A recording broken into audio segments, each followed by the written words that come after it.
Hello. I hope you're all having a great day. I want to get right into it. We praise God's holy name. We're going to get right into Exodus 1. We're talking about taskmasters. And I'm going to explain as we go. I'm going to explain as we go as my wife reads Exodus 1. Thank you. Just a minute. Okay. Okay, Exodus 1. Now these are the names of the children of Israel which came into Egypt. Every man and his household came with Jacob, Reuben, Simeon, Levi, Judah, Issachar, Zebulun, Benjamin, Dan, and Naphtali, Gad, and Asher.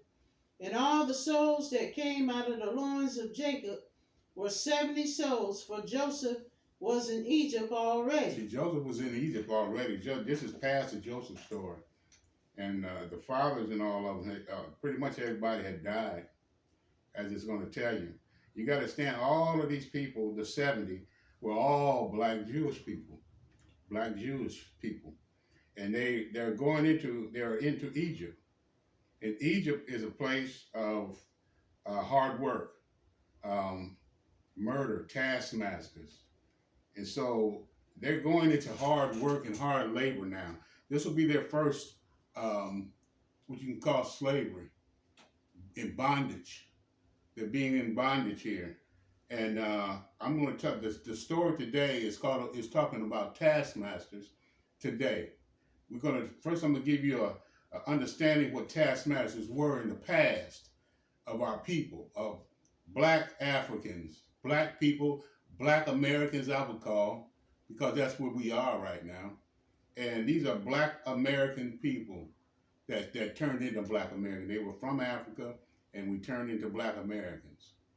Okay? And this is our fight right now. Go ahead, hon.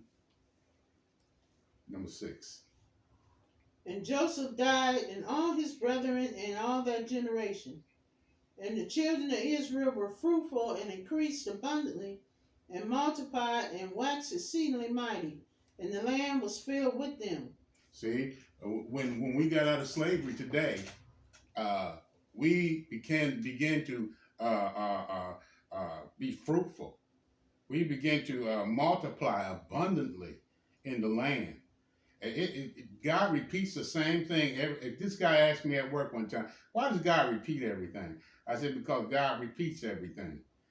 Not only does he repeat everything back in the Bible time, but he does it now. Go ahead, honey. 7. Verse 8. On the mate. You want me to read 7 again? Yeah, go ahead and read that. Okay, verse 7. And the children of Israel were fruitful and increased abundantly and multiplied and waxed exceedingly mighty, and the land was filled with them. Now there arose up a new king over Egypt, which knew not Joseph. And he said unto his people, behold, the people of the children of Israel are more and mightier than we. Come on, let us deal wisely with them, lest they multiply. And it came to pass that when there falleth out any war, they join also unto our enemies and fight against us, and so get them up out of the land. You see what he just said? He said that they're afraid of the black Americans, the black Egyptians right now, the black Jews, Israelites. They're afraid of them because they're mightier than them. If you look at an average white man and an average black man, we're bigger, stronger, more powerful than they are. TV won't tell you that. You've been brainwashed. TV won't tell you how big and strong you are. People won't tell you that you invented just about everything in America. They won't tell you that. They wouldn't even tell you your history. Now, how come a black man, they said white man has invented everything? They never told you one time a black man has invented anything. Now, you cannot put your heart, your mind, and your soul in this country. Of course you love this country, but you cannot invest spiritually in this country. because it's not something you can invest in. It's not good. It's not good because it will lead you into spiritual damage. Go ahead, hon. Okay, verse 11. Therefore they did set over them taskmasters to afflict them with their burdens, and they built for Pharaoh treasure cities, Pithom and Ramesses. Hold on one second. They said they built them. They said the children of Israel built these cities. The children of Israel had the brain work for that built Egypt. But yet still these Israelites or these African people that wear these ankhs around their neck gonna tell you black power, and black power is just a trick. White power is just a trick. You're supposed to be Jesus power. And then when you're gonna go towards black, because I understand that they treated you wrong for so long. I can understand why you want to go to black power. You want to go. Why they killed Martin Luther King and every big black leader? Why isn't Farrakhan dead? And he got all of these black people. He got black dang near black armies. Why isn't he dead? They killed everybody else that was a leader because he's Muslim, and because he wants you to be a Muslim. He wants you to think black power and hate white people. You're not supposed to hate white people. You do not hate white people. You hate evil. Your mindset has to change. It has to change. Just see, the world in America has gotten you to think black and white. But God's world is not black and white. God's world is right and wrong. You see what I'm saying? It's right and wrong.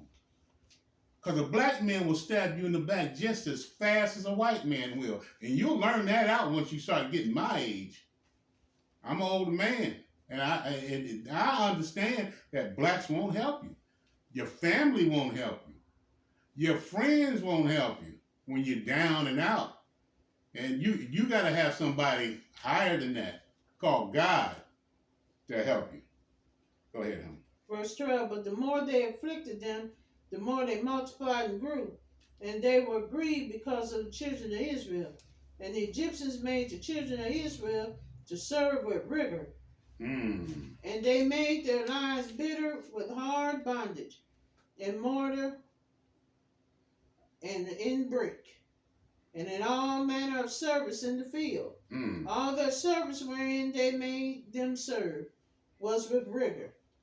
And the king of Egypt spake to the Hebrew midwives, of which the name of the one was Shipra. Shipra, that's good.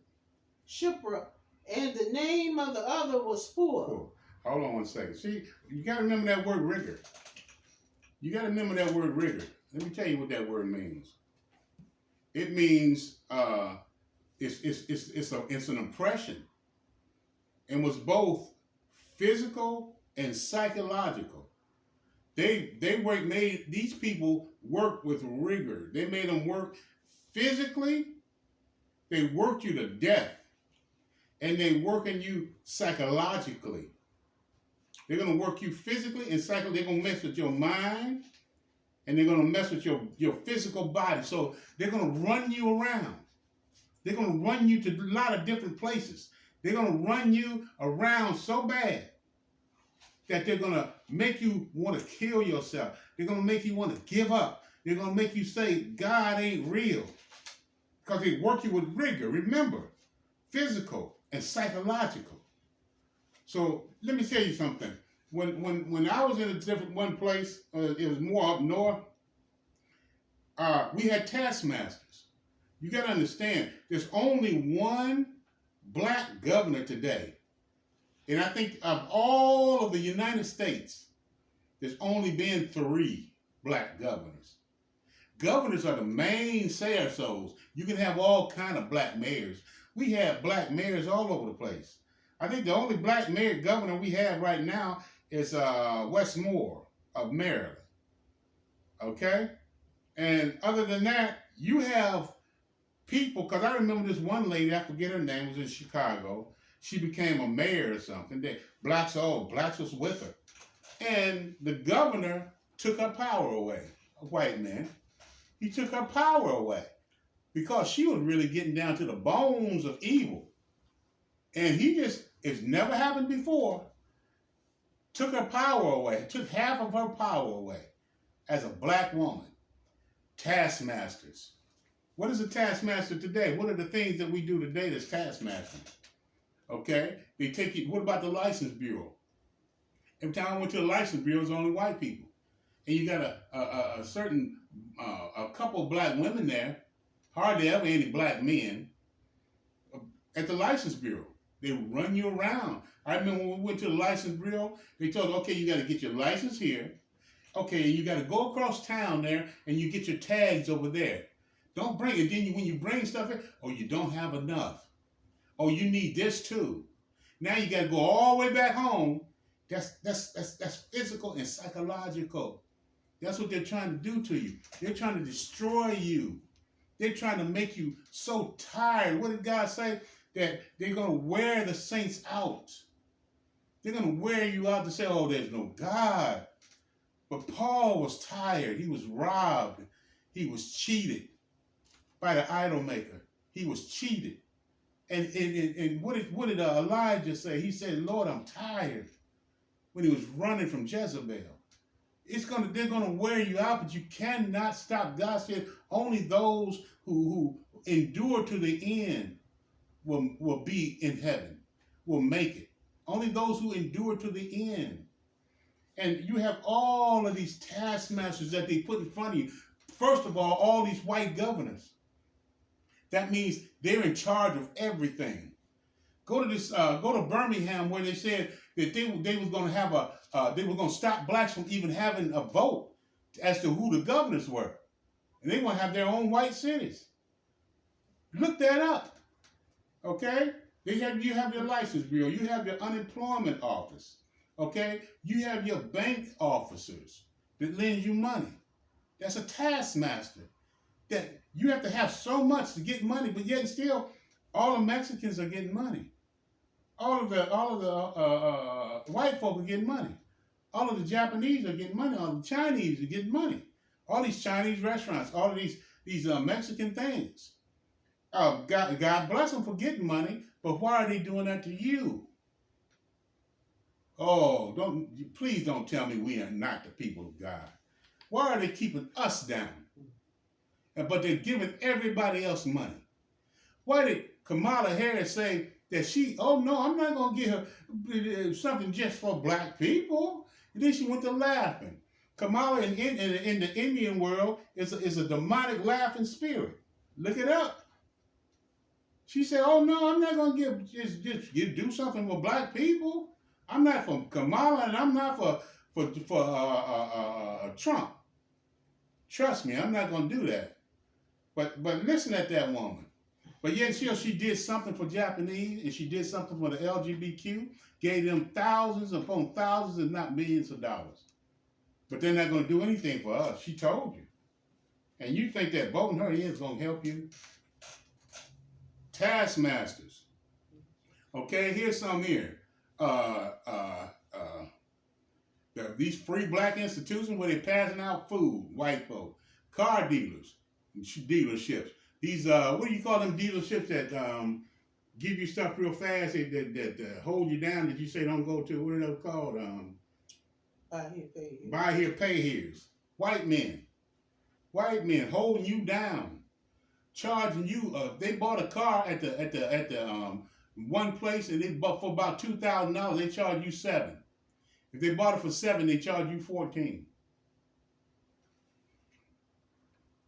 Food outlets. All your black Jewish people are working at your food outlets because you can't make enough money at a food outlet. And when whites get down to the point where they gotta work at these food outlets, they cry. They say, we can't live like this. But then they talk about, I went down the street this is when they got money and everything's good. I went down the street and I seen all of these.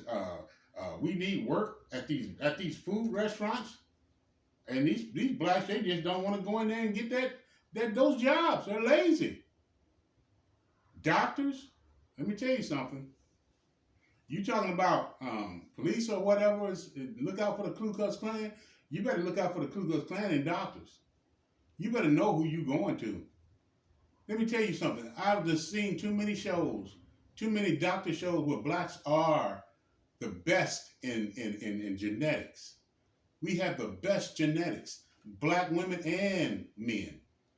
We have better genetics than any white person, than any Mexican, Irish, Indian person.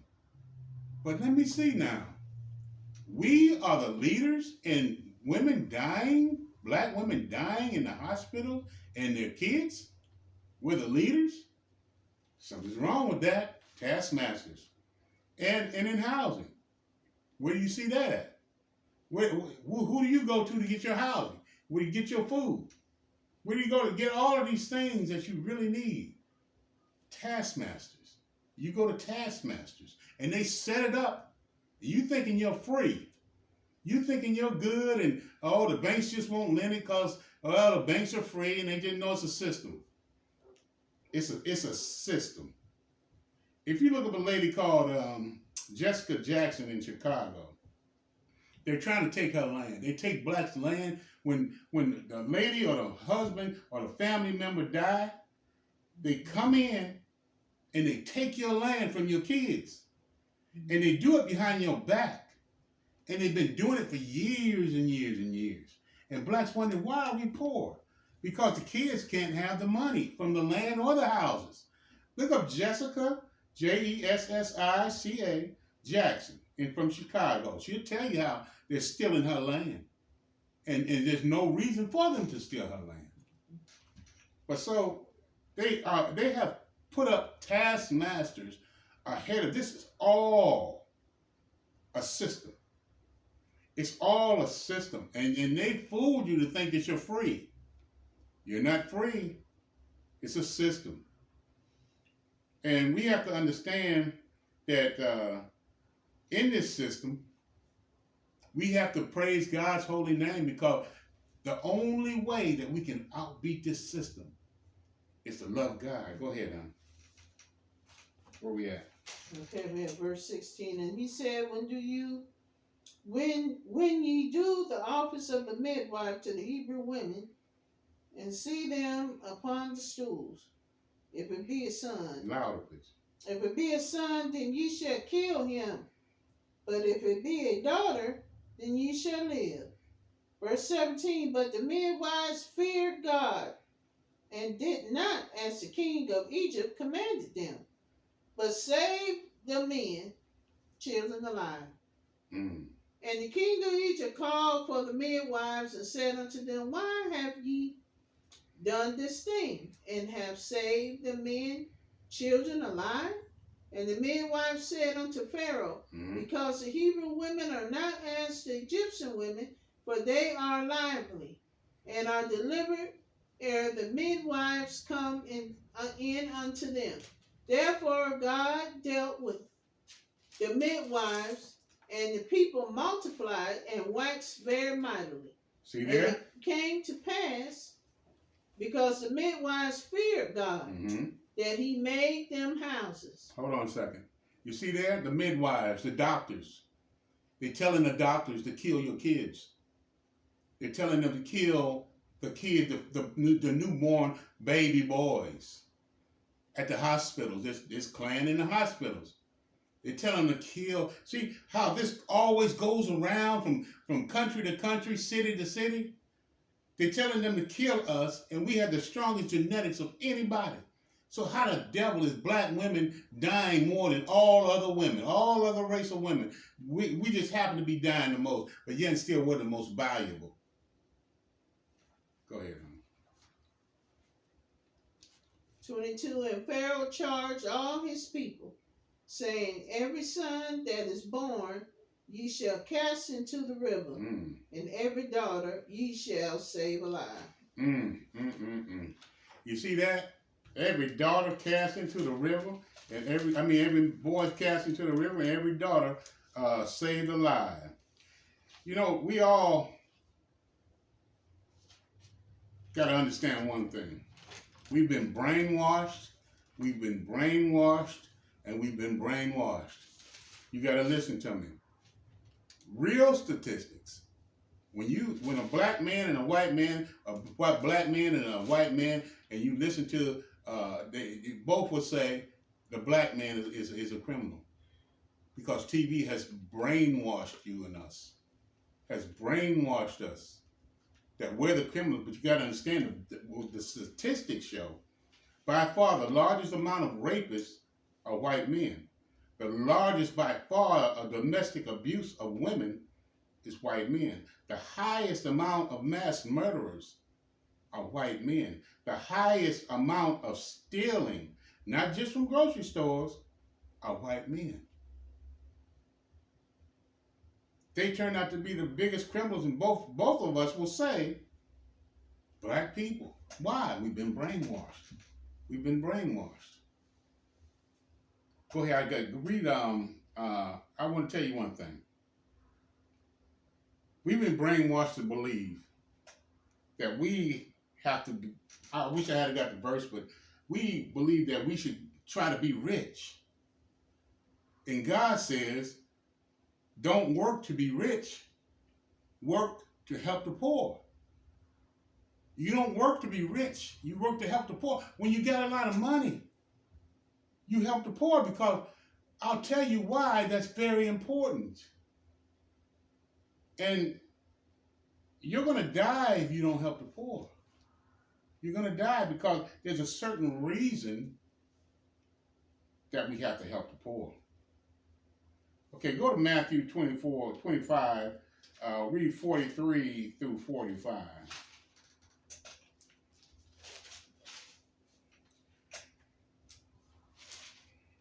Matthew 25, 43 through 45. And he came and found them asleep again, for their eyes were heavy. And he left them and went away again and prayed the third time, saying... This Matthew 25, 43. Okay, hold on, let me see. Matthew 25, 43. Okay. To 40, Okay, 43. Matthew 25, 43 to 46. I was a stranger and ye took me not in, naked and ye clothed me not. Read this not. real loud. I want them to hear this. Sick and in prison, and ye visited me not. Then shall they also answer him, saying, Lord, when saw we thee and hunger, athirst, or a stranger? Read it with me. Or naked, or sick, or in prison, or did not minister unto thee. Go ahead. Then shall he answer them, saying, Verily I say unto you, inasmuch as ye did not to one of the least of these, ye did it not to me. And the last verse 46, and these shall go away into everlasting punishment, but the righteous into life eternal. Where did he say that you were going to go if you do not help the poor? Let me tell you, you're going to die. I've got to be blunt. You're going to die. Because if you don't help the poor, these churches don't. Do they feed the poor? The church won't feed the poor. They'll charge the poor. They won't feed the poor.